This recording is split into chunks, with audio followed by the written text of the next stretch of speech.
Hello, everyone. Before we dive into today's episode, I wanted to remind you that my book, Drummers on Drumming, is available now on Amazon as both a paperback and an ebook.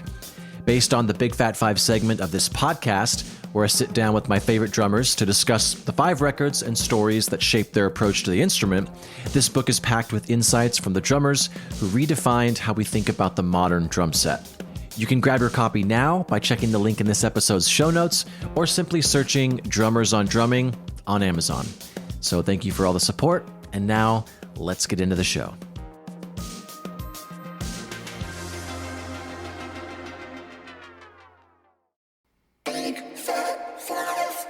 What is up?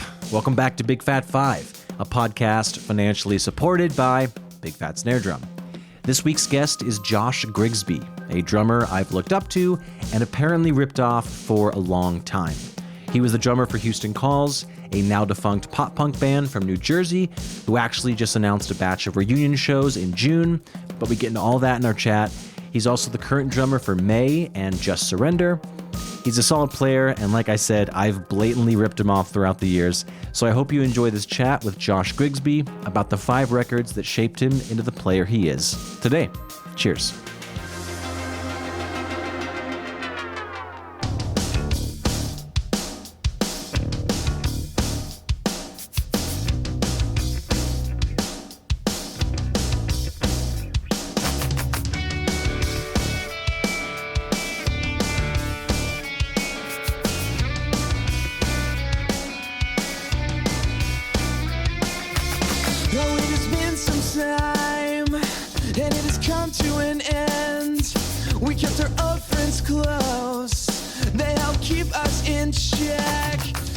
Well, I do have to get this out of the way. So I was still am a huge fan of Houston Calls, man. We actually, a band I was in locally in Spokane, Washington, opened up for you guys at this place called the Empyrean way back in the day. Yeah. I was going really down the rabbit hole of all the Houston Calls tracks the last few days, getting ready for this. And I am embarrassed to say I didn't realize how much I think I rip you off and things I do. Like there's I haven't listened to this song in a few years. I do that in the gig I'm currently doing. What the hell, you know? That's flattering, man. I think it's awesome. This week that we've announced all this Houston Calls stuff, the response has just been like, we all can't believe it. We all thought we were just kind of a, mid-level pop punk band, from the early 2000s that kind of made our mark and left. And apparently people are still interested. So it's super cool. Very much so, man. And we'll talk about that later, the fun stuff that's happening right now. But all right, so let's just hop into number 1. And yeah, these are songs that aren't talked about, or these are bands that aren't talked about a lot in this podcast. So I was really excited because this is obviously near and dear to my heart. So first album is American Football. Release year's 99. The artist is American Football. The song choice is Never Meant, and the drummer is Steve Lamos. It's not Lamos because he's just not lame, but no. It's such a bad joke. But anyways, yeah. So Steve Lamos, take it away, and then we'll listen to a few minutes of that. Sure. This one, for any person of my age in this type of music scene knows about American Football. They've had a bit of a resurgence recently too, which is pretty cool. But the best fact about this entire record is that he does not hit a crash cymbal once. The entire album. Whoa. No, not even once. So it is literally, there'll be like ride taps, hi-hat taps, things like that, but never a full out crash. And I think that is absolutely insane. And then just his style of playing is unique to American Football.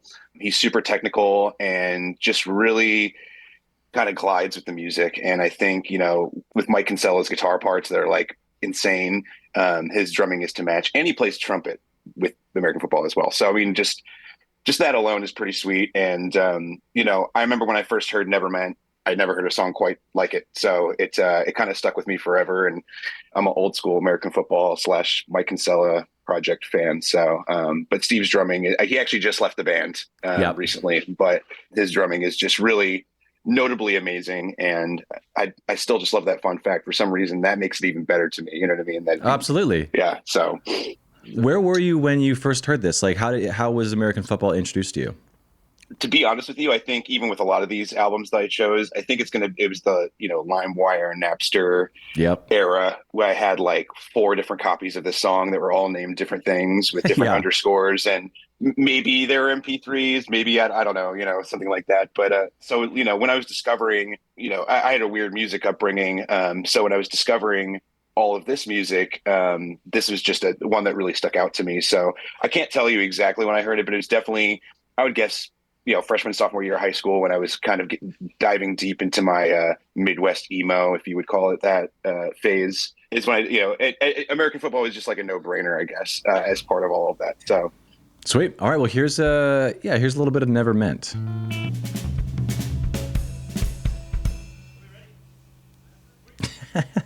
What a ballsy way to start a record. Just like a little sound check.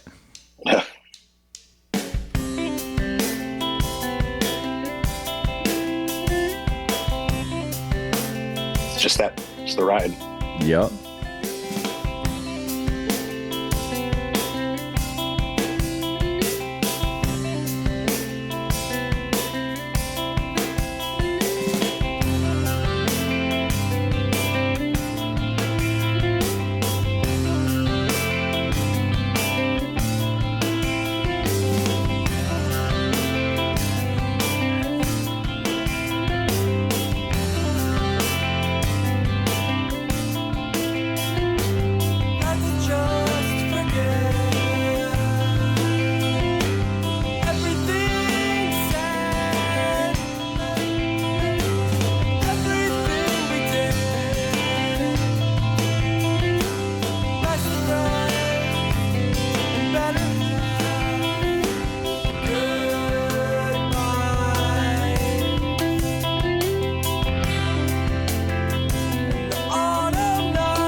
I like that he even made that ride part meaningful right there, where he just like doubled up the hits. Yep. It's like genius stuff over here.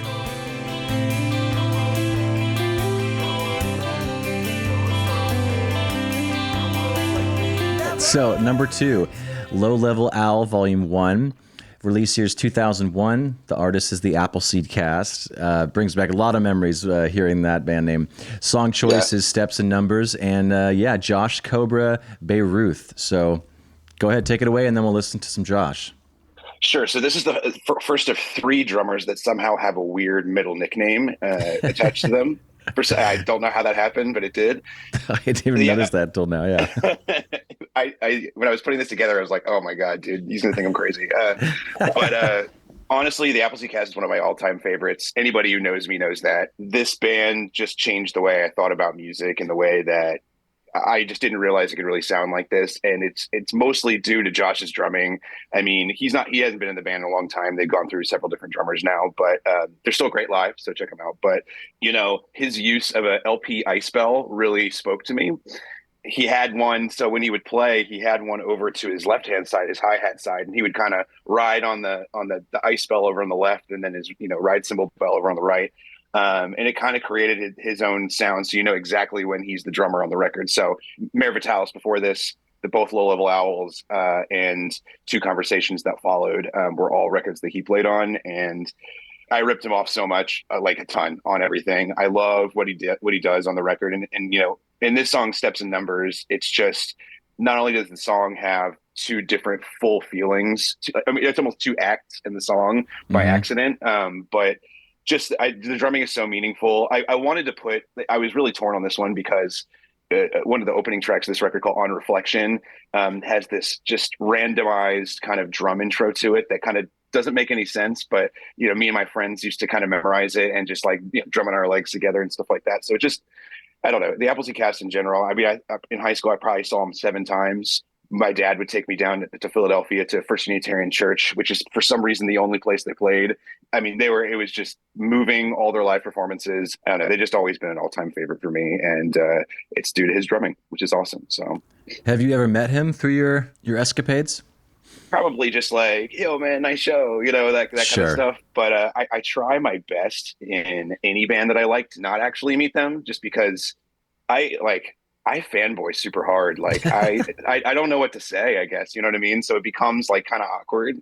So yeah, I probably just in passing, but I keep the cast at arm's length. You know what I mean? Don't want to get too close.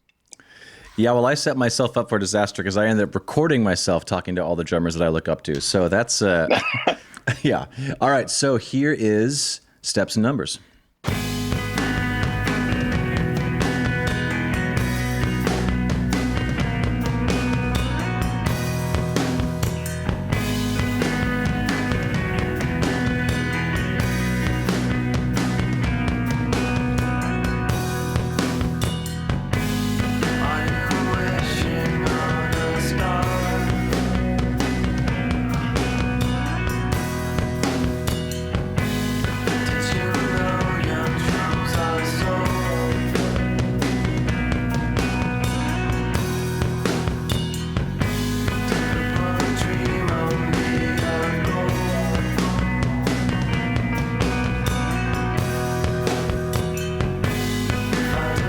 Yeah, I think this is the drum sound that I most associate with this band. Well, it's the Ed Rose kick and snare tone. Is that the producer? Yeah. So are you familiar with Ed? No. He did a collection of short stories too. Oh, well, there you go. And Get Up Kids, Branson, all kinds of stuff. So I totally hear the Get Up Kids drum sound for sure in this. Yeah. 100%. That's awesome.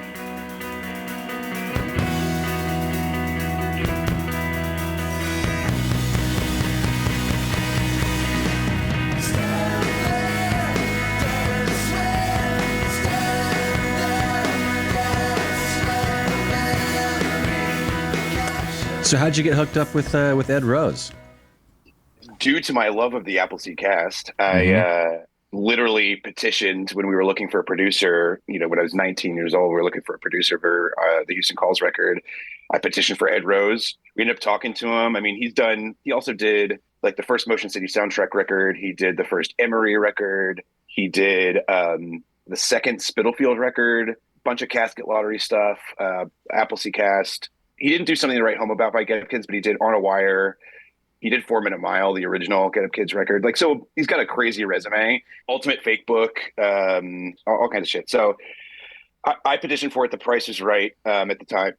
And we went and we lived. His studio is in Eudora, Kansas, which is that, the one Get Up Kids record they named after that, which is like their B-sides and stuff like that. It's because of that. And the drummer Ryan Pope is actually was co-owner of Black Lodge Studios out there. And we lived above the studio. It's like a satellite town to Lawrence, Kansas, pretty much. And it was a really rad experience. I mean, I was super young, but I mean, that guy is like a legend. And yeah, he's definitely got a signature sound. If you compare like kick and snare tones and all those records I just talked about, you'll find like his vibe. He likes kind of that flat. The kick almost sounds like, you're hitting it, partially hitting a cardboard box a little bit. You know what I mean? It's got that kind of super flat tone to it. It always sounds like it's a 24-inch kick drum for some reason. And I don't know. I dig it. I think he's a cool dude. I think he retired now. I think he actually renews old electronic drum kits.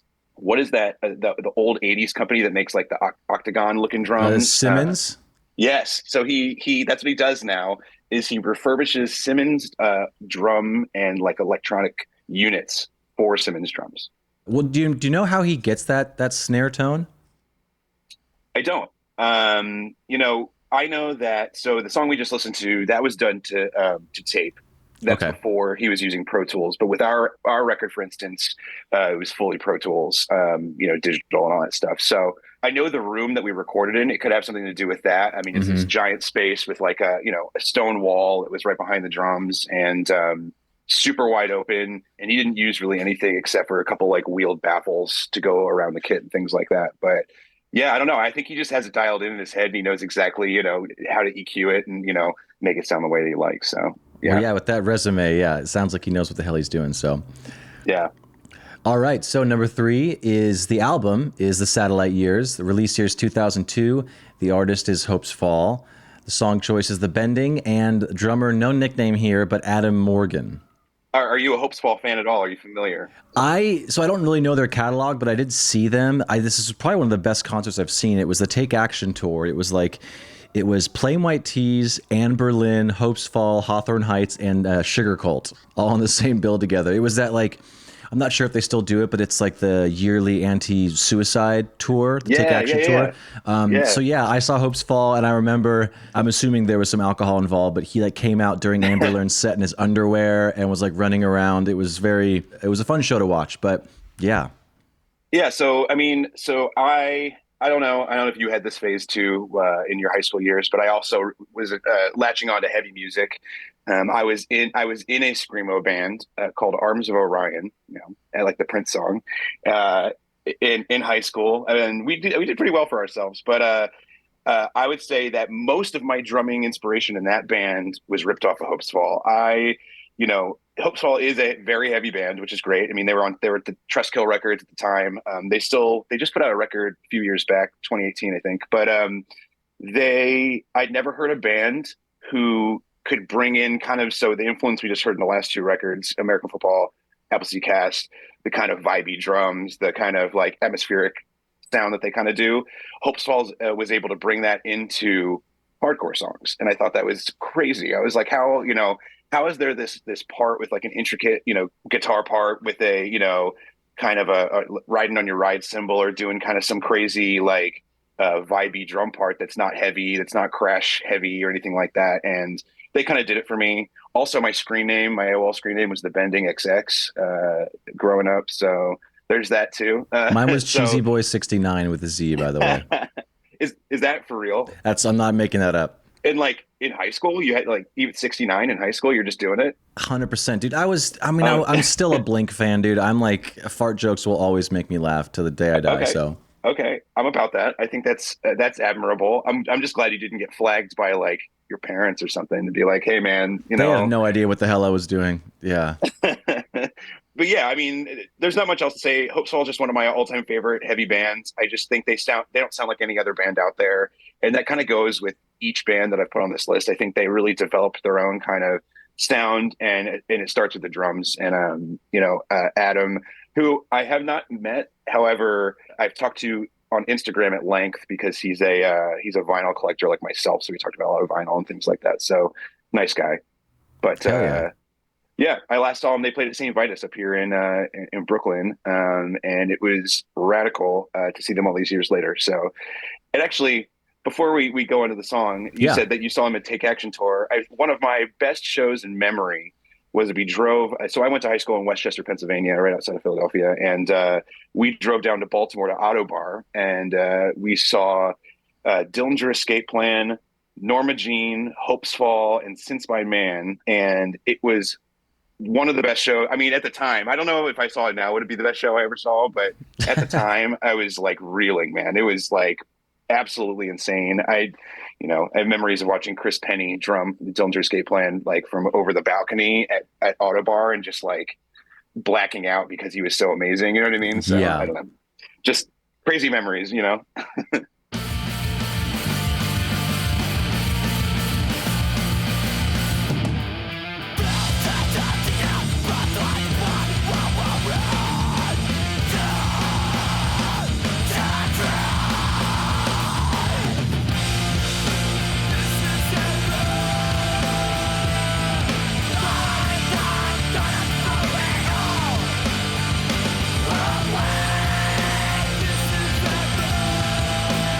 Do you know this record was produced by one of the guys from Space Hog?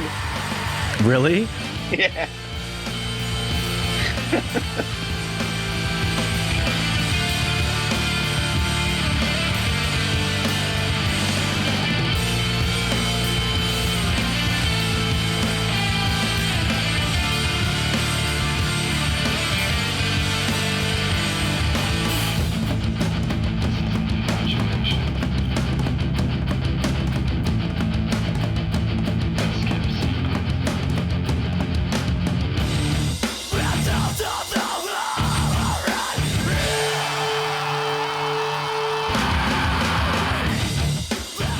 still doing it here and there.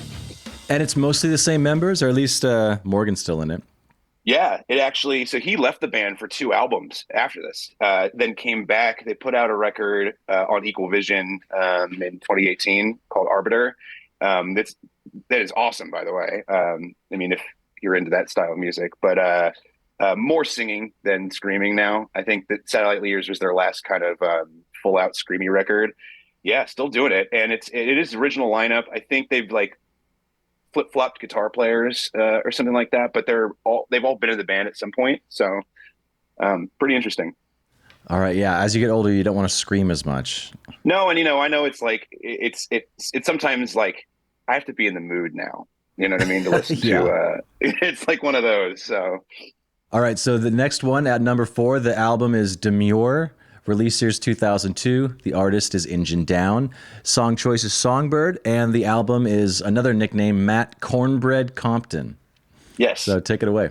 I don't really know what to say about this, to be honest. I can tell you. So how about this? I discovered Engine Down. I was at a show. I have this like savant memory of venues and shows for some reason, so I can remember like everywhere I've ever played, everywhere I've seen a show. It's really, really weird. My wife makes fun of me all the time. She thinks I'm some weird, and then I can't remember like my keys or something like that. But yep. So I saw them at this place. It was called the 4040 or the Rotunda in Philadelphia, and I went to go see the band Branson, who's also an Ed Rose band from Dayton, Ohio. But Engine Down was actually headlining, and I just never heard of them. So I was like, whatever, we'll stay and check it out. They were absolutely incredible. I don't know if you were an Engine Down fan at all, but I never mean, heard they of them. were. Oh, wow. Okay. So I'll tell you a couple fun facts. Maybe I'll kind of bring you around. Yeah.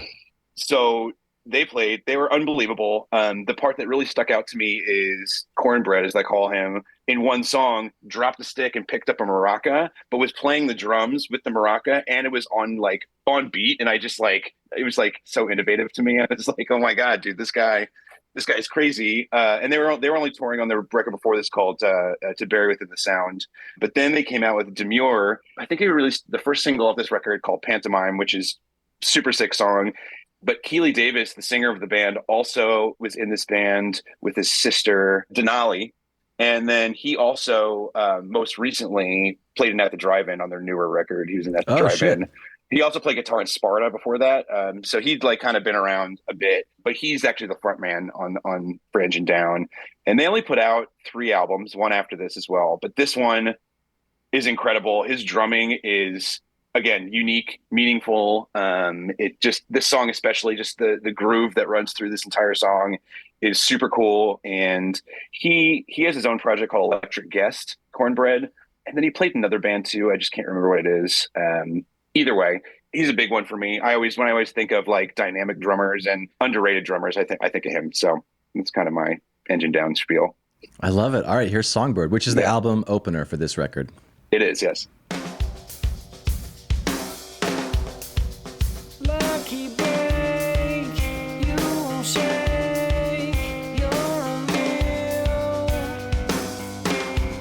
Wide open snare. That's cool. Oh, dude. I mean, I know I work for Big Fat Snare Drum, but I do miss those days. I'll delete this. Don't worry. Yeah, it's blasphemy. Yeah. Yeah, no. Uh-oh.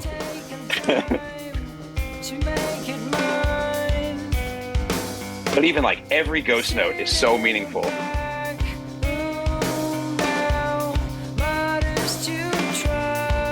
I love to jam this one in my basement just to groove out, you know? May the stain for comfort's sake.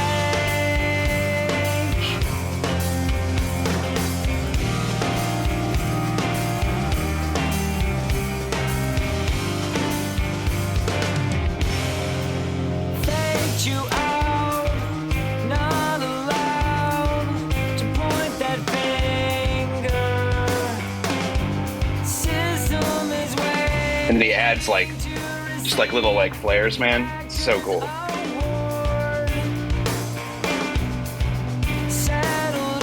Yeah, this whole scene, this early 2000s scene, there was the creativity on some of these drum parts is it's just unmatched today. That's why I chose it, man. This is the shit that I used to just be in awe of, you know? Yeah. Your songbird has just called me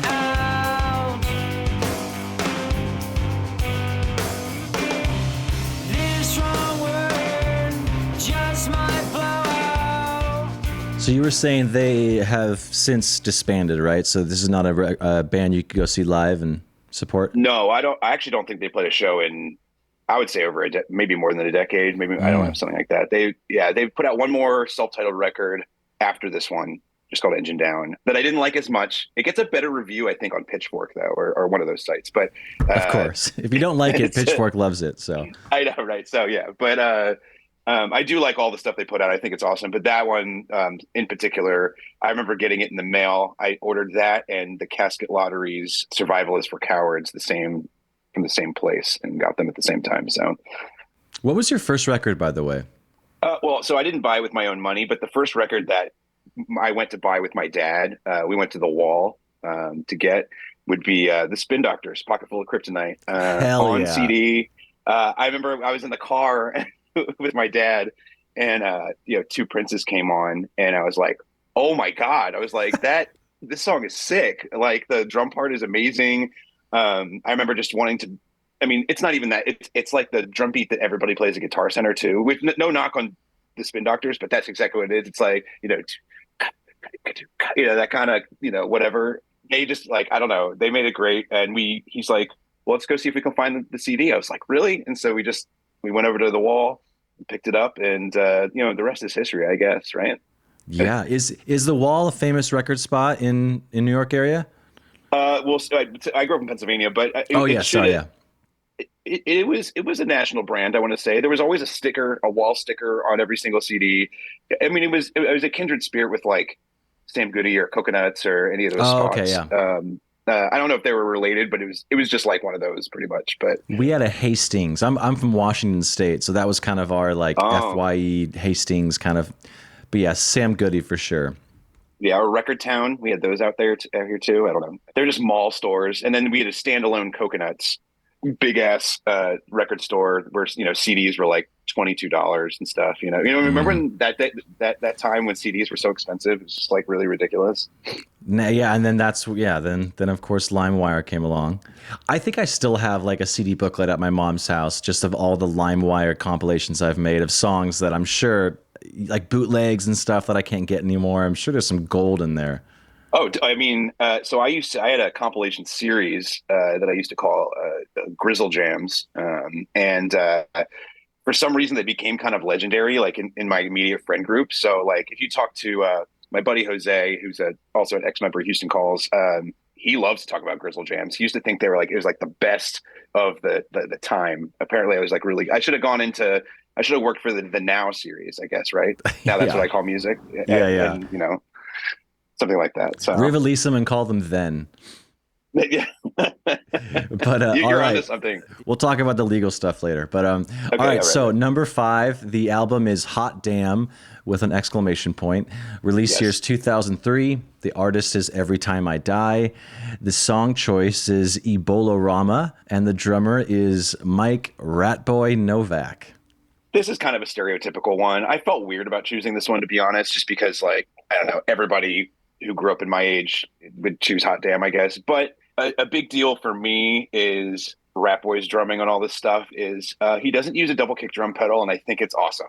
Every Time I Die kind of pioneered that kind of dirty Southern style, even though they're from Buffalo, but like it sounds like it comes from the deep South. I don't know, just kind of raunchy, not quite heavy, but more. I mean, I feel like they're playing Telecasters on this record or something. Do you know what I'm saying? It's just kind of Yeah.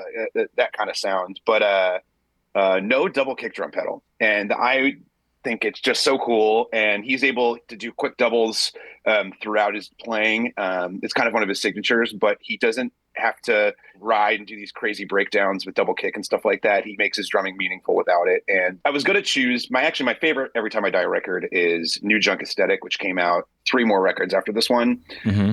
just because that's my favorite drumming record. But I chose this one because we're talking about kind of formidable, stuff like that. And this is the one that I discovered the band, and I kind of discovered that his drumming was unique in the fact that he said, fuck a double kick drum pedal. I don't need one. And kind of still made it happen. And I think most drummers from my era can say that his drumming was meaningful to them too. So even though that choosing Hot Damn is pretty stereotypical of me as a early 2000s guy, it makes sense too. So I mean, I've done over 170 episodes of this podcast. Some of them are archived now, but this record's never been talked about. So you are really, not, yeah, you are in no way generic by picking this. I'm sure most of my audience is begging for me to push play right now.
Strikes you, you better not lose your nerve. It's a rush that the cockroaches get at the end of the world. It's alright, there's a pill by the bed if you need. All right, so I do actually have New Junk Aesthetic pulled up. Is there a song that you wanted to play off that? Just that is kind of one of your... I think it's going to be For the Record, but yeah, I would just go with For the Record. I mean, Okay. you don't have to play a full minute of it, but it's this record was done by Steve Evans, so the production's a little better, and his drumming's still really great. Yeah, I think Jose's going to kill me if he listens to this. I think For the Record is the call. We used to sit in our apartment and drum on our legs to this album, so it was yeah.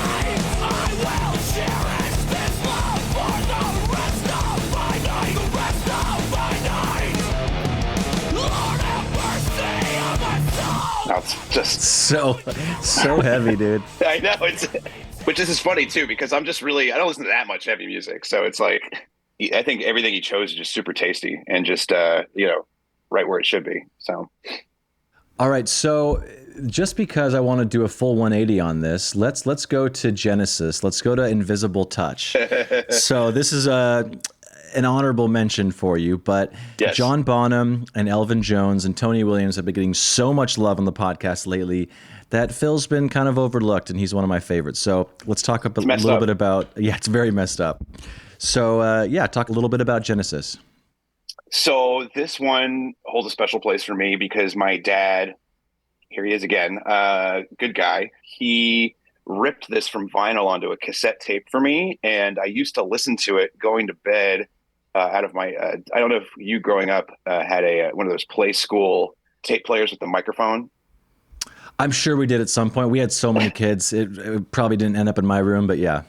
I got you. Okay. So back in the day, they made these, they're usually stupid colors like white, red. They look like they're made at McDonald's or something like that. But it's it's pretty much a cassette player, but you could also just talk into this microphone too. And you could also record what you were saying and stuff like that. So I had one of those, but I used to listen to Invisible Touch to go to sleep, but I would try to fall asleep before Tonight came on because I thought that song was scary.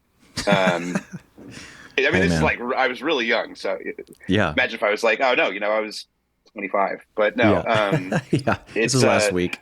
It's super meaningful. I mean, I don't think the drumming isn't like out of control on Invisible Touch, but the tone, especially Land of Confusion, fantastic drum tone, even I mean, it could even be synthesized drums. I don't know if Phil even played on some of these tracks, but in the verse section of Land of Confusion, when it's like it follows the bass line, oh, it's like it's amazing. So big record for me. And you're right. Phil doesn't get enough love as a drummer, and everybody kind of relates him with like Tarzan, and now obviously with the whatever. But epic, but a little overplayed, I suppose. Well, we were just I was just talking to Zach Lynn from Jimmy Eat World over DMs. Cool. And I want to talk to him. Yeah, well, he's been on the podcast, so people listening, go listen to his episode as well. But we were talking about how in that song, In the Air Tonight, that fill that everyone like references isn't even the coolest fill in that section of the song. There's like a fill that he goes at the end of the loop, like 2 fills after the one that everyone knows, and it's this one. He like continues past the bar line, and it's like that's the fill people should be like talking about, not the first one. But I know exactly the one, because I always miss when it comes up, because it's an awkward amount of measures. Yes. Like from and so dude, spot on. That is Phil's fill of the song. Exactly.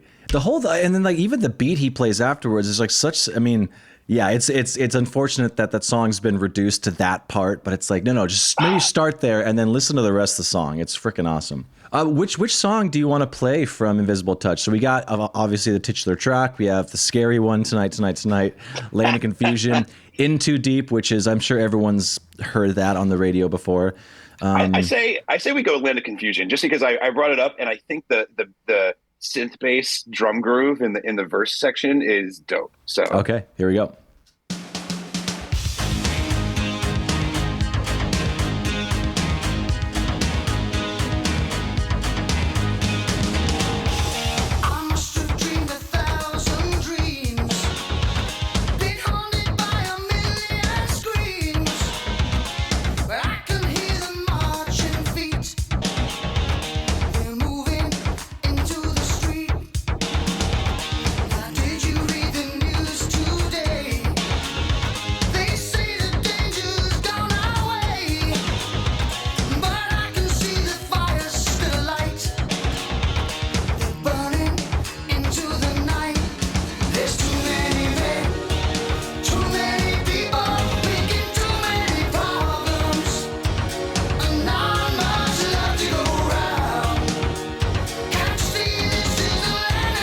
what's cool is this could be the chorus, but then it just drops another one, you know?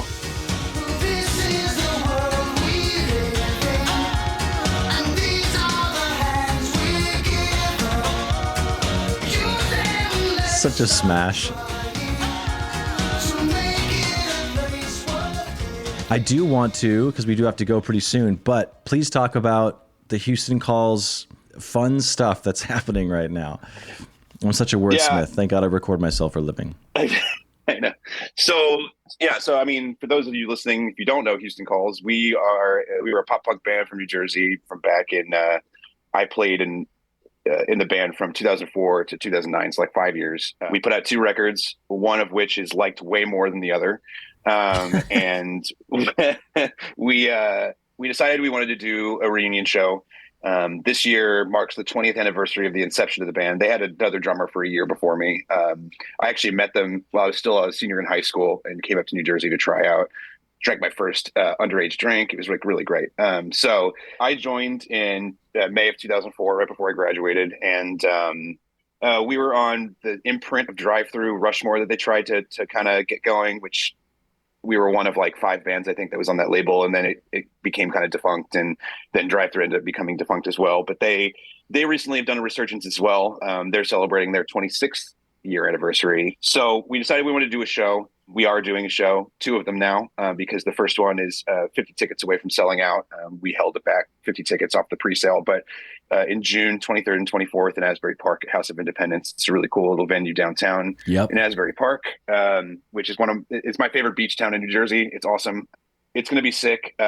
Original lineup, all of us, both guitar players. So a guy, our buddy Kenny, played on a collection of short stories. Then he left the band after that record. My buddy Jose, that I had known since high we'll ended up playing in the band. We're going to rock a 3 guitar setup. So they're all both going to play.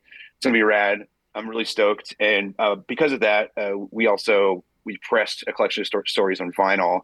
and it already sold out. We don't have any more. So we held some back for the shows. So we do still have some vinyl. We were all pretty blown away. I mean, we pressed 1,000 copies. We sold 880 of them in 15 hours. So, I mean, that's just silly. I like, for a band that, all of us were really nervous that, the shows weren't even going to do well. And it looks like, we're doing two now.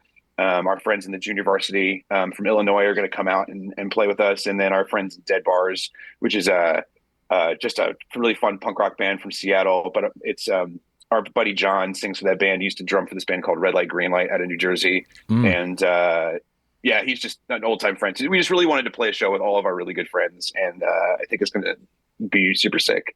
But yeah, that's all that's going on with that. We're not going to do like a new record or anything. I don't even think we're going to do new music. But I know we're going to do a couple fun covers. We wanted to put out a little B-sides, vinyl, stuff like that, just to kind of not even milk it, but just like do some stuff that we've always kind of wanted to do while it's hot right now. So, but yeah, no, I'm super stoked. A lot of these guys haven't been playing a lot too. So I think they're really excited just to kind of get back to it and play some shows again. So I don't know. I'm stoked. I think it'll be fun. I'm glad that people still care.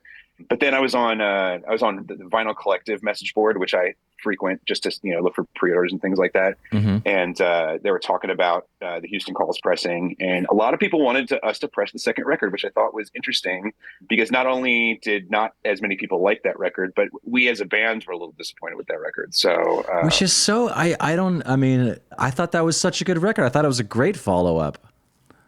So I think what happened with us is like a collection of short stories are our songs. We wrote them all together, no outside influence. Ed Rose acted as a producer and like a song organizer, but we weren't really he wasn't co-writing parts with us. He wasn't kind of doing that. And when we went in with Mark Weinberg, who did our second record, he actually was in that band Gratitude. You remember Gratitude? Yeah. Or Crumb. I don't remember Crumb, but Gratitude for sure. Yeah. So he's an awesome dude. And this is, none of this, what I'm saying about the record has to do with anything with him or anything like that. I think he was a songwriter. He wrote a bunch of Matt Nathanson tunes and he did some cool stuff like that. And he, Drive Thru kind of wanted us to go in and kind of co-write a lot of the songs. So we took a lot of our demos. We ended up kind of switching them around, making them a little more pop driven, a little more single-esque and stuff like that. And kind of at the end of the day, we decided that, we put out the record, but it wasn't as us as we wanted it to be, if that makes sense. So There's a couple songs on there that just kind of are like, after listening to the first record, you're like, that's an interesting pivot. But I don't know. I'm proud of a lot of things we did on that record. We had we did that album out in Los Angeles. So it was a good time and a memorable time to be out there and do it all and everything like that. But I don't know. We always kind of wish it did better than it did, but I'm happy to have some of those songs. We will play some of those songs at the shows too. So for people who care about that, but yeah. Hindsight's 2020. You got to try things, and you guys were young, and from a fan's perspective, I was not disappointed. I'm not just blowing smoke up your ass. I thought it was a great follow-up. So I think that's rad. I really appreciate it. I'm happy that it did its job. Well, and then you've been playing with May a lot too, and Mickey James, and throughout the years. But how'd you get hooked up with May? Because that's another band that is legendary in the scene. Yeah, I'm a fan first and foremost of May. I discovered them. I was just talking about this in that Vinyl Collector forum. Actually, I discovered them in high school. I just went to see the Starting Line at the Croc Rock in Allentown, if you remember that venue. But and May was opening, and I actually ended up like buying merch, and I bought Destination Beautiful on CD and stuff like that. So I've been a May fan for quite some time. But a good friend of mine, Mark Woodbridge, actually manages the Juliana Theory, and they were doing that. In 2001, they did like a combined tour where Juliana Theory played their record Emotion Is Dead and May played the Everglow. And the Juliana Theory didn't have a drummer. So I was actually in the running to since he's my friend, I was like, dude, I already know these songs. I'm easy. Just let me drum, Yeah. Turns out because Ryan Seaman, who I'm not sure if he's been on this podcast before. He was, but, I was on his podcast, yeah. Oh, yeah. I love that guy. What a rad dude. I never got to spend much time with him until this tour, but he actually is a co-manager with Mark, and he manages Juliana Theory. So he ended up playing drums for them for the tour. And then Mark calls me a week later. He's like, hey, do you want to play for May instead? I was like, dude, don't fuck with me. Like, it's all good. Like, don't be a dick, man. And he's like, no, seriously, their drummer just quit. And so their drummer, Jacob, who played on all of their records, every single one, ended up deciding that he didn't want to play, he didn't want to, do the band anymore, which is, he was the guy the entire time. So pretty respectable. And I didn't even know them at all. It just got hooked up through them. I knew, Eva, their booking agent from Feta, I'd known for years. And it just kind of worked out. And I ended up flying to Nashville to Dave, the singer of May, has a studio down there called Schematic. And we practiced for a week. And then we started playing shows. So that's awesome, dude. It was wild. And it's been totally fun. Those guys are some of my best friends right now. And, we did those Juliana Theory shows in 2021. Last year, we did a bunch of headliners. We flew to Japan. We did 2 shows in Tokyo, which I never thought I'd be able to go back overseas and play music again. And I was so humbled, man. It was in Tokyo. I mean, you've been, obviously. Yes. Yeah. Yeah. It is. I mean, what an amazing, we honestly didn't even leave Shibuya. It was like insane. So totally awesome. And we're going to do actually, speaking of 20-year anniversaries, it's also the 20th anniversary of May and Destination Beautiful. So we will be doing some Destination Beautiful shows this year. I don't have any specifics on it yet. I know that we're trying to put together, like last year, we kind of just did adult weekends where we would just like fly out for the weekend and play shows and stuff. But I think we're trying to put together at least like a week or 2 straight this year and try to do something fun like that. But yeah, May shows, Houston Calls shows, and I also moonlight for the band Just Surrender, if you remember them. My God, yes. So I played a bunch of shows for them for about 2 years back a few years back, but they want to do some shows this year too. So if you want to see the same dude drum for a bunch of nostalgic bands, I'm your guy. Yeah, you're tugging on everyone's heartstrings, dude. But no, I mean, I feel super blessed. I obviously love drumming, as we all do. It's the best thing in the world. So the fact that I'm still able to do it, I'm 37, so I feel super blessed, and I'm still able to get out and play shows. And even more blessed the fact that Houston Calls had this awesome response, and we're able to get back at it again. So hell yeah, So I plugged all my stuff. That's it. That's all the plugs I got.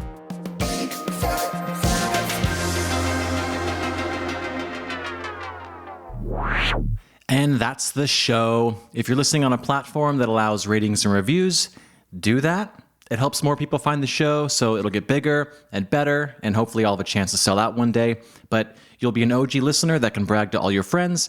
Anyways, why don't you go and check us out at bigfatsnaredrum.com and follow us on all the socials. Just search for Big Fat Snare Drum and you will find us. The show is edited in part using iZotope RX Audio Editor. It's amazing, so go check that out at iZotope.com.